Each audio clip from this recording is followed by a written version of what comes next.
ህግ ስናስከብር እነሱ ሲያስከብሩ እኛ ምን እናስከብራለን ስለተባበሩ እናከብሩ አንተ ስታከብር ነው ይባከብሩ አንተ ስታዋጥኝ ይላዋጣችሁ አፍሪካን አንድ ለማድረግ የሞከረ ህዝብ ለራሱ አንድ መሆን አቅቶት ስቃይ ውስጥ ነው ያለው በሰዓት ሰው ጋር እየበላን አገር ለማስቀጠል አይቻልም ምን ያሳዝን ትውልድ ነው የዛ ትውልድ አካል ስለሆነ ነው በዚህ አይነት ጉዳይ ላይ እንድናተኮር ግድ ይሆናል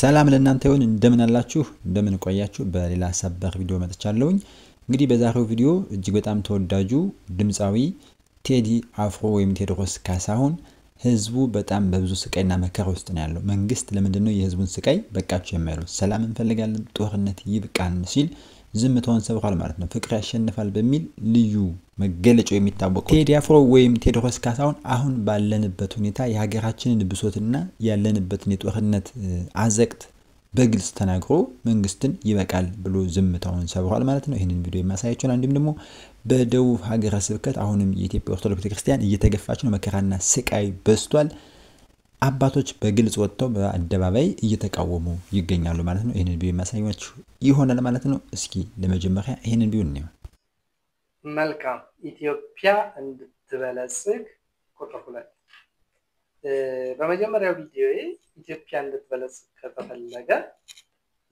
ንጉሱን ይቅርታ መጠየቅ አለብን ንስሐ መግባት አለብን እና ደርግ ያመጣውን የዘር ፖለቲካ እንትን መጨረስ አለበት የሚል ሰርቼ ነበር ሁለተኛ ደግሞ ባሏሉበት ይዋሉ በውለታቸው ልክ በደላቸው የበዛባቸው ኦርቶዶክሳውያንን በግልጽ ይቅርታ ጠይቀን ንስሐ መግባት አለበት ኦርቶዶክስ ቤተክርስቲያን ፊደልን በቀረጸች ሃይማኖትን ባስተማረች ሙስሊም ወንድሞችን በመጀመሪያው ሂጅራ በነብዩ መሐመድ ተቋሚነት ፍትህ ያለባት የሀበሻ ምድር ተብለው እንደተላኩት ተቀብላ እስልምናን ውለታ በዋለች ኦርቶዶክስ ቤተክርስቲያንን መናቅ መሳደብ ማዋረድና ማንቋሰስ ብዙ ዋጋ አስከፍሏል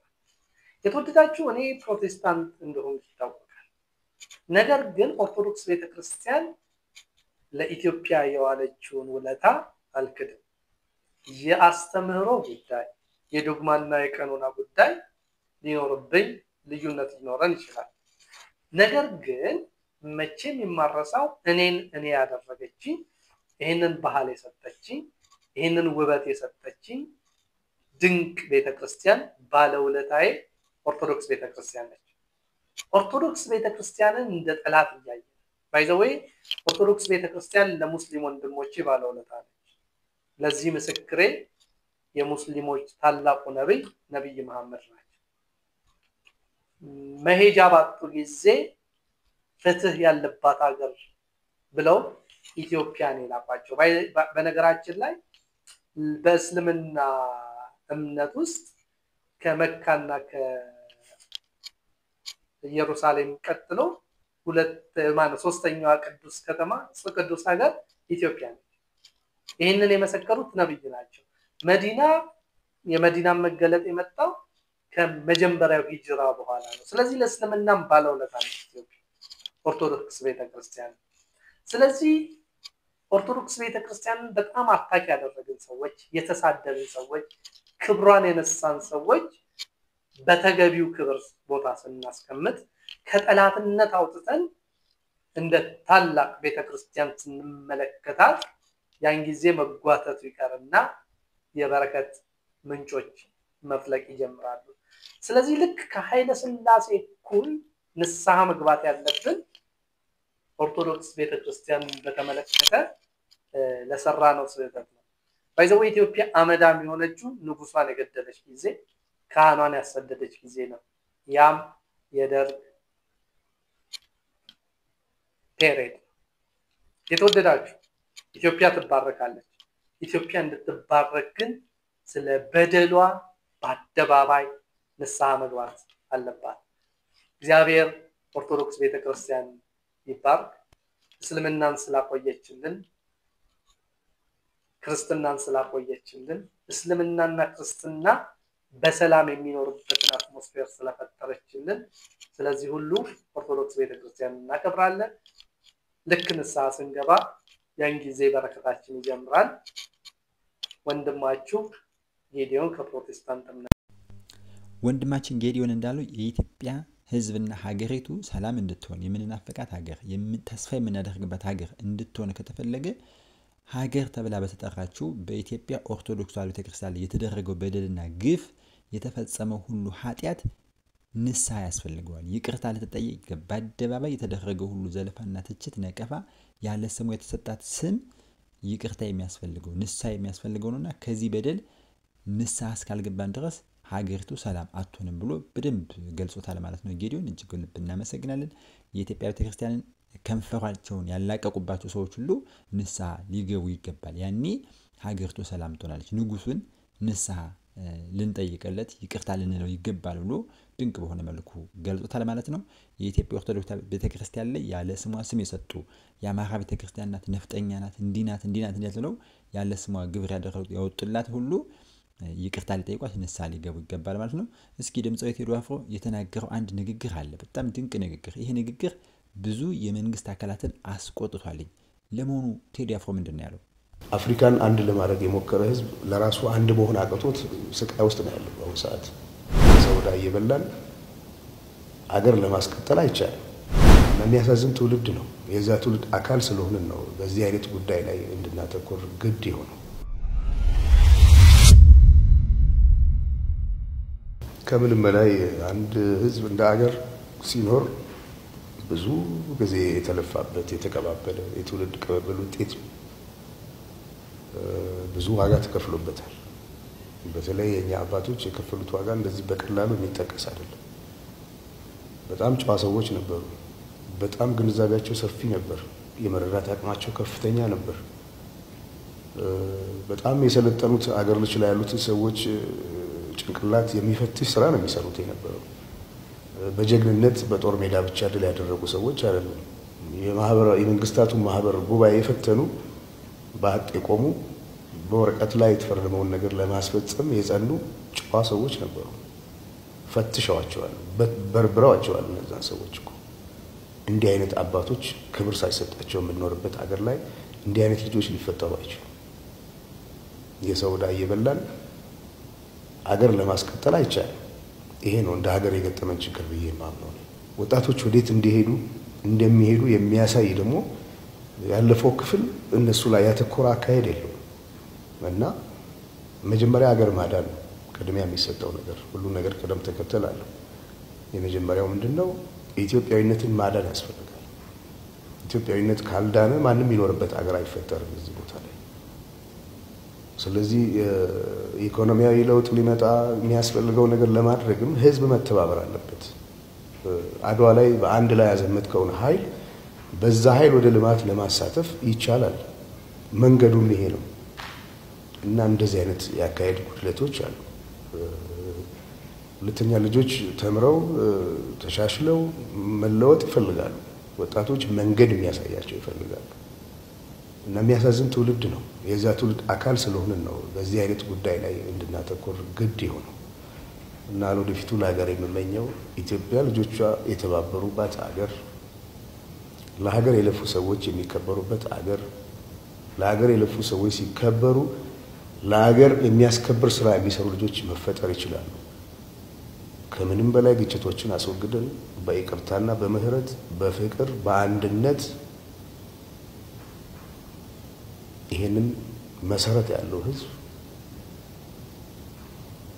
ወደ ዘላቂ ጉዞ ለመውሰድ ትልቅ መነቃቃትና መነሳሳት ያስፈልጋል እና ኢትዮጵያዊነት ሩቅ እና የሁላችን ኑሮ መሻሻል አለበት። ለዚህ ደግሞ ሁላችንም መተባበር አለብን። እንድንተባበር ካልቻልን ታሪክ ካልተደገፈ፣ ማንነት ካልተደገፈ፣ አንድነት ካልተደገፈ፣ መቻቻል ካልተደገፈ፣ መቀራረብ ካሌለ እንዴት ተደርጎ ነው መሄድ የሚቻለው? አፍሪካን አንድ ለማድረግ የሞከረ ህዝብ ለራሱ አንድ መሆን አቅቶት ስቃይ ውስጥ ነው ያለው በአሁኑ ሰዓት። በሚያስገርም ሁኔታ ዩናይትድ ስቴትስ ኦፍ አሜሪካ የሚባል ሀገር ቁጭ ብለው የተባበሩ ህዝቦችን ዋጋ የተካፈሉ ገና እዚህ መብላት ያቃትን የራሳቸው ወገኖች ላይ እንደገና መከፋፈልን የሚሰብኩ ሰዎች አሉ። መብታቸው ሊሆን ይችላል። አደገኛ መሆኑን ሳይነገር አይታለፍም። ስለዚህ እኛ ሰላም እንፈልጋለን፣ አገራችን እንወዳለን።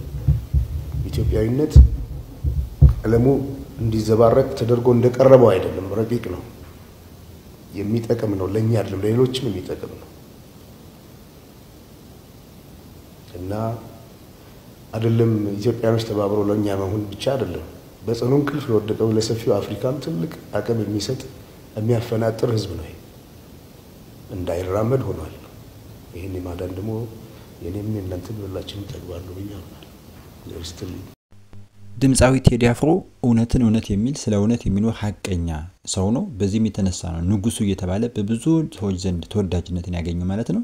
ስለ እውነትና ስለ ፍቅር ከዚህ በፊት በተለያዩ መንግስታት ብዙ መከራና ግፍ አይቷል ማለት ነው። አሁንም በሀገር ውስጥ እየደረሰ ያለው በወጣቶች የተፈጸመ ያለው ግፍና መከራ በህዝቡ ላይ ያለውን እልቂት ይበቃል፣ መንግስት በቅጡ ይግዛን በሚል በልኩ ተናግሯል ማለት ነው። ወጣቱ በስደት በስራ አጥነት ነው ያለው። ስለዚህ ከጦርነት ላይ ጦርነት እስከመቼ ነው ሰላምና ፍቅርን የማንሰብከው? ወደ ሰላምና ወደ ፍቅር የማንመለሰው ለምንድነው ብሎ መንግስትን በደንብ በሚገባው ልክ ገስጿል ማለት ነው። ይሄ ለሚገባው ሰው በደንብ የመንግስት አካላት ቢረዱት ጥሩ አስተያየት ነው፣ ጥሩ ምክር ነው። ይሄንን ወስዶ ወደ ለውጥ ማድረግ ከእንደዚህ አይነት ታላላቅ ሰዎች ብዙ ሰዎች ከሚከተላቸው ብዙ ሰዎች ከሚወዳቸው የሚሰጥ አስተያየት ገንቢ ነውና ሊጠቀሙበት ይገባል። እጅግ በጣም ድንቅ የሆነ ነገር የህዝቡን ብሶትና ጭንቀት መከራ ተመልክቶ ይህን ስለተናገረ ቴዲን ከልብ እናመሰግናለን። አድናቆታችሁን ፍቅራችሁን ገለጹለት በአስተያየት። እስኪ የደቡብ ሀገረ ስብከት ምን ገጠመው? አባቶች ተቃውሞ ላይ ናቸው። ምንድነው በደቡብ ሀገረ ስብከት ላይ የኢትዮጵያ ቤተክርስቲያን ዛሬም በመገፋት በመሰደድ ላይ ነው ያለችው? ምንድነው ጉዳዩ? እስኪ እንየው። ይሄንን ጥያቄ ይሄንን ልመና በክርስቶስ ስም እንጠይቃለን።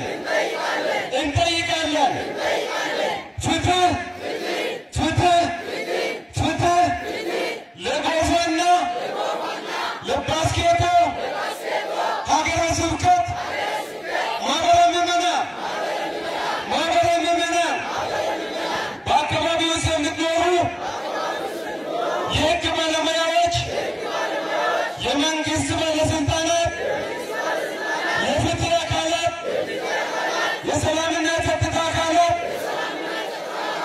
ከዚህ እውነት ጎን እንድትቆሙ እንጠይቃችኋለን። በክርስቶስ ስም እንጠይቃችኋለን። እኛም ለሰላም፣ ለአንድነት፣ ለፍቅር፣ ለነጻነት ይግባኝ ለሰማያዊ ክርስቶስ እግዚአብሔር ክፉን ያርቅብን፣ ጸብና ሁከት ያርቅብን፣ በአካባቢያችን ላይ ሰላም እግዚአብሔር ያስፍንልን። ወስብሐት ለእግዚአብሔር። እግዚአብሔር ለጭብጨባና ፍትህ ለጎፋ በስካቶ ሀገረ ስብከት እያልን ሁላችንም ለቅድስት ቤተክርስቲያናችን አንድነት ፍትህ እያልን ጠይቅ ማለት ነው። እንግዲህ በጎፋ የምትገኘው ይቺ ሀገረ ስብከት ምዕመናን በተለያየ ጊዜ አስተማሪ መምህራን ወንጌላውያን መምህራኖቻቸው እየታሰሩ እየተንገላቱ የአገልግሎት ስፍራዎቻቸው እየተነጠቁ በአደባባይ የቅዱሳት በዓላትን እንዳያከብሩ እየተዋከቡ በልዩ ልዩ ምክንያት በደልና ግፍ እየተፈጸመባቸው ይገኛል ማለት ነው። እንዲሁም ደግሞ በሀገረ ስብከቱ ያለው አስተዳደራዊ ብልሹነት ያማረራቸው ምዕመናን እንዲሁም ኦርቶዶክሳውያን አባቶች ካህናት መንግስት ጠይቀዋል። ፍትህ ለጎፋ በስካቶ ሀገረ ስብከት እያሉ በመተውት መልኩ አባቶች ካህናት ምዕመናን ጋር ወጥተው ጥያቄያቸውን አቀርበዋል ማለት ሁላችንም ፍትህ ለሀገረ ስብከቱ እያላችሁ ጻፉ፣ ፍትህ ለኦርቶዶክስ ያላችሁ ጻፉ። ሰላም ለእናንተ ይሁን። ሰላም ቆዩ።